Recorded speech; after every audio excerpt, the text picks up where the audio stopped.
ওরা বলতো যে দুনিয়া এবং আখিরাত বলতে জীবন তো শুধু আমাদের এই দুনিয়ার জীবনই শেষ কথা, এরপরে আবার কি, এটাই আমাদের জীবন, এখানেই বেঁচে আছি, এখানেই মরে যাব, আর কালের আবর্তন ছাড়া আর তো কিছুই হয় না, সুতরাং পরকাল আবার একটা কি জিনিস। আল্লাহ রাব্বুল আলামিনের জবাবে আল্লাহ পাক বলেন, ওই কাফেরদেরকে জবাব শোনায় দেন, কুলিল্লাহু ইউহয়িকুম সুম্মা ইউমীতুকুম সুম্মা ইয়াজমাউকুম ইলা ইয়াউমিল কিয়ামাতি লা রাইবা ফীহি। ওদেরকে জবাব দেন, তোমরা নিষ্প্রাণ ছিলে, সেখান থেকে তোমাদেরকে আল্লাহ পাক জিন্দা করেছেন, এই জিন্দা থেকে তোমরা আবার মৃত্যুবরণ করবে, আবার তোমাদেরকে পুনরুত্থিত করা হবে, এতে কোনো সন্দেহ নাই। ওয়ালাকিন আকসারান নাস লা ইয়ালামুন। আসল কথা হলো যে মানুষেরা, অধিক সংখ্যক লোকেরা এই সম্পর্কে অজ্ঞ, তারা জানে না। তারা বলে, ওয়ায়াকুলুল ইনসানু আইযা মা মিততু লাসাউফা উখরাজু হাইয়্যা।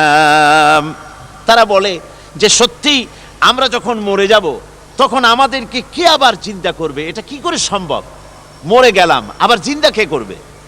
আল্লাহ রাব্বুল আলামিন ওদের কথার জবাবে নবীজিকে বলেন, আপনি জবাব দিয়ে দেন, আওয়ালা ইয়াযকুরুল ইনসানু আন্না খালাকনাহু মিন ক্বাবলু ওয়া লাম ইয়াকু শাইআ। মানুষের কি সেই কথা মনে পড়ে না যখন তাকে সৃষ্টি করার আগে সে কিছুই ছিল না? তোমার সৃষ্টির আগে যখন তুমি কিছুই ছিলে না, সেখান থেকে তোমাকে যিনি সৃষ্টি করেছেন, তোমার মৃত্যুর পরে তিনি আবার তোমাকে জিন্দা করতে পারবে। তোমার কি মনে নাই, হাল আতা আলাল ইনসানি হিনুম মিনাদ দাহরি লাম ইয়াকুন শাইআম মাযকুরা। মানুষের জীবনে কি এমন সময় এসেছিল না যখন সে কোনো বিষয়বস্তু হিসেবে পরিগণিত ছিল না, কোনো অস্তিত্ব ছিল না? আমি বিনা অস্তিত্বে তোমাদেরকে সৃষ্টি করেছি, বিনা অস্তিত্বে যখন তৈরি করতে পারলাম তখন বুঝি আমি আবার তোমাদেরকে জিন্দা করতে পারবো না? এটা কেমন কথা তোমরা বলো? ওরা বলে, ওয়াকালু আইযা কুন্না ইযামান ওয়া রুফাতান আইন্না লামাবউসুনা খালকান জাদীদা। আমরা যখন মরে যাব, আমাদের হাড্ডি গুড্ডি যখন মাটির সাথে একেবারে মিশে যাবে, তখন কি আমরা নতুন ভাবে আবার আমরা পুনরুত্থিত হব? আমাদের কি আবার চিন্তা করা হবে? আল্লাহ রাব্বুল আলামিন বলেন, কুল কুনু হিজারাতান আও হাদিদা। ও নবী, শুনিয়ে দেন, তোমরা যদি মরে গিয়া মাটির সাথে মিশে গিয়া যদি পাথরও হয়ে যাও, আর যদি তোমরা লোহাও হয়ে যাও, তারপরেও আল্লাহ রব্বুল আলামিন তোমাদেরকে জিন্দা করবেন, আবার তোমাদের উঠাবেন। ওরা বলে যে আচ্ছা বুঝলাম, কে উঠাবে আমাদের, কেমনে উঠাবে? আল্লাহ পাক বলেন, ফাসায়াকুলুনা মান ইউঈদুনা। ওরা বলে আমাদেরকে কে উঠাবে, আমাদেরকে কে জিন্দা করবে? আল্লাহ পাক জবাবে বলেন, কুলিল্লাযী ফাতারাকুম আউওয়ালা মাররা। যিনি তোমাদেরকে প্রথম সৃষ্টি করেছেন তিনি আবার তোমাদেরকে জিন্দা করবেন। আল্লাহ পাক সুন্দর করে বুঝাচ্ছেন। এই সব কথা শোনার পরে ফাসায়ুনগিদুনা ইলাইকা রুউসাহুম ওয়া ইয়াকুলুনা মাতা হুয়া। এসব কথা শোনার পরে আল্লাহ বলেন, ওই কাফেরেরা মাথা ঝুলায় ঝুলায় বলে, আচ্ছা তা বুঝলাম। আল্লাহ বলেন, ওরা মাথা ঝুলায় আর বলে, আচ্ছা বুঝলাম, তবে কিয়ামত কবে সেই কিয়ামত অনুষ্ঠিত হবে? আল্লাহ বলেন, নবী শোনায় দাও, কুল আসা আইয়াকুনা করিবা। বেশি দেরি নাই, হতে পারে খুবই তাড়াতাড়ি। কি বলা যায়, সে সময়টা অতি নিকটবর্তী হয়ে যেতে পারে, খুবই নিকটবর্তী সে সময়, সেটা বেশি দেরি হওয়ার কথা নয়। আল্লাহ পাক এবার মানুষকে যুক্তি দিয়ে বুঝাচ্ছেন। কোরআনে কারীম মানতে মানুষ অস্বীকার করলে আল্লাহ ডান্ডার ব্যবস্থা করেন নাই। নবীজিকে বলেছেন, ইন্নামা আনতা মুযাক্কিরুন লাস্তা আলাইহিম বিমুসাইতির। ও নবী, আপনি একজন উপদেশক, উপদেশ দিয়ে যান। আপনাকে দারোগা করে বানাই নাই লাঠি চার্জ করার জন্য, পিটায়া মানুষ হেদায়েত করার দরকার নাই। মানুষকে বুঝান, যুক্তি দিয়া বুঝান। আল্লাহ নিজে যুক্তি দিচ্ছেন, আনতুম আশাদ্দু খালকান আমিস সামাউ বানাহা।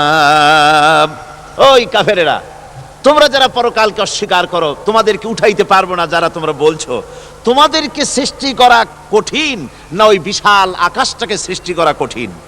ওই বিশাল আকাশটাই তো আমি আল্লাহ সৃষ্টি করেছি, জোরে কোন সুবহানাল্লাহ। তো অত বড় আকাশটারে যিনি বানাইতে পারলেন, সে কথা বুঝি তোমাকে তৈরি করতে পারবে না?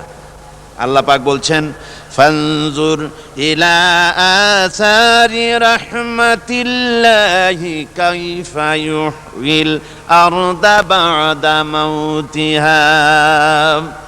লক্ষ্য করে দেখো, এই পৃথিবীর মাটিকে আল্লাহ কিভাবে জিন্দা করেন। মুর্দা মাটি, এই মাটি চৈত্র বৈশাখ মাসে প্রখর রোদে মাটি ফেড়ে চৌচির হয়ে যায়। এই ফেটে যাওয়া চৌচির মাটিতে আল্লাহ পাক বৃষ্টির পানি দিয়ে এই মাটিকে, এই মৃত্যু মাটিকে আল্লাহ পাক যেভাবে জিন্দা করেন, ইন্না যালিকা লামুহয়িল মাউতা ওয়া হুয়া আলা কুল্লি শাইইন কাদির, সে আল্লাহ পাক তোমরা মরলে পরে আবার এভাবে জিন্দা করতে পারবেন। জোরে কোন সুবহানাল্লাহ। আমার ভাইয়েরা, আল্লাহ পাকের পরে বলেন, দেখো মৃত্যু জমিনকে কেমনে জিন্দা করি। আল্লাহুল্লাযী আরসালার রিয়াহা ফাতুসিরু সাহাবা ফাসুকনাহু ইলা বালাদিম মাইয়িতিন ফাআহইয়ানা বিহিল আরদা বা'দা মাউতিহা কাযালিকান নুশুর। আমি আল্লাহ রাব্বুল আলামিন ওই সমুদ্রের নোনা পানিগুলোকে, সমুদ্রের লবণাক্ত পানিগুলিকে বাষ্পীয় আকারে উত্থিত করে মেঘমালায় পরিণত করি, আর এরপরে বাতাসকে হুকুম করি, বাতাস এই মেঘটারে টেনে নিয়ে যাও মুখ জায়গায়। মেঘ চলে এলো। আল্লাহ রাব্বুল আলামিন বলেন, মেঘ এবার বিন্দু বিন্দু করে বৃষ্টি বর্ষণ করে দে। আমার হুকুমে ওই পানিগুলি বৃষ্টি হয়ে বিন্দু বিন্দু হয়ে জমিনে পতিত হয়। আল্লাহ বলেন, এভাবে করে বৃষ্টির পানি দিয়া মরা জমিনকে জিন্দা করে দিয়া নববধূ গর্ভধারণের যেমন প্রস্তুতি নেয়, বৃষ্টির পানি পায়া মরা জমিন তেমন ফসল ধারণের জন্য প্রস্তুতি নিয়ে নেয়। সুবহানাল্লাহ বিহামদি। এইটা যেভাবে আমি করি, কাযালিকান নুশুর, এইভাবে করে তোমাদের কি কিয়ামতের দিন আমি জিন্দা করতে পারবো? কেমনে অস্বীকার করো? কাইফা তাকফুরুনা বিল্লাহি ওয়া কুনতুম আমওয়াতান ফাহইয়াকুম সুম্মা ইউমীতুকুম সুম্মা ইলাইহি তুরজাউন। কি করে তুমি আমি আল্লাহকে অস্বীকার করো? কুনতুম আমওয়াতান, তুমি ছিলে নিষ্প্রাণ, ফাহইয়াকুম, এরপরে আমি তোমাকে জিন্দা করলাম, সুম্মা ইউমীতুকুম, এরপরে তোমাকে আমি মৃত্যু করব, সুম্মা ইউহয়িকুম, এরপরে তোমাদেরকে আবার আমি জিন্দা করব, সুম্মা ইলাইহি তুরজাউন, এবার এরপরে তোমাদের সকলকেই আমার কাছে ফিরে আসতে হবে। দেখেন না, আমরা যখন মানুষকে কবরে রাখি, কবরে রাখা তারপরে উপরে মাটি দিয়ে কি বলেন আপনারা? মিনহা খালাকনাকুম, পড়েন, মিনহা খালাকনাকুম ওয়া ফিহা নুঈদুকুম ওয়া মিনহা নুখরিজুকুম তারাতান উখরা। এ বান্দা, এই মাটি দিয়া তোরে তৈরি করা হয়েছিল, এ মাটির ভিতরে রেখে গেলাম, আবার এই মাটি থেকে আল্লাহ রব্বুল আলামিন তোমারে জিন্দা করবেন। কিয়ামতের ময়দানে সকলকে উঠতে হবে সেখানে আল্লাহর দরবারে। আল্লাহ পাক বলছেন, বান্দা কেমনে অস্বীকার করো? ইন কুনতুম ফি রাইবিম মিনাল বা'স ফাইন্না খালাকনাকুম মিন তুরাব। পরকালকে যারা অস্বীকার করো, কিয়ামতে উঠতে হবে, এটাকে কিভাবে অস্বীকার করো? চিন্তা করে দেখো, তুমি নিষ্প্রাণ মাটি ছিলে, সেই মাটি দিয়েই আমি তোমাকে তৈরি করেছি। আবার আল্লাহ পাক মানুষকে আরো বুঝান, কিয়ামত আছে, পরকাল হবে, আল্লাহর দরবারে উঠতে হবে। আলাম ইয়াকুন উতফাতাম মিন মানিজ্জিন ইউমনা, তুমি কি মাতৃগর্ভে নিক্ষিপ্ত এক ফোঁটা পানি ছিলে না? সুম্মা কানা আলাকাতান ফাখালাকা ফাসাওয়া, এরপরে তোমাকে মাংসপিণ্ডে, জমাট রক্তে মাংসপিণ্ডে পরিণত করা হলো, এরপরে তোমাকে সুন্দর করে তোমাকে সুগঠিত করা হলো।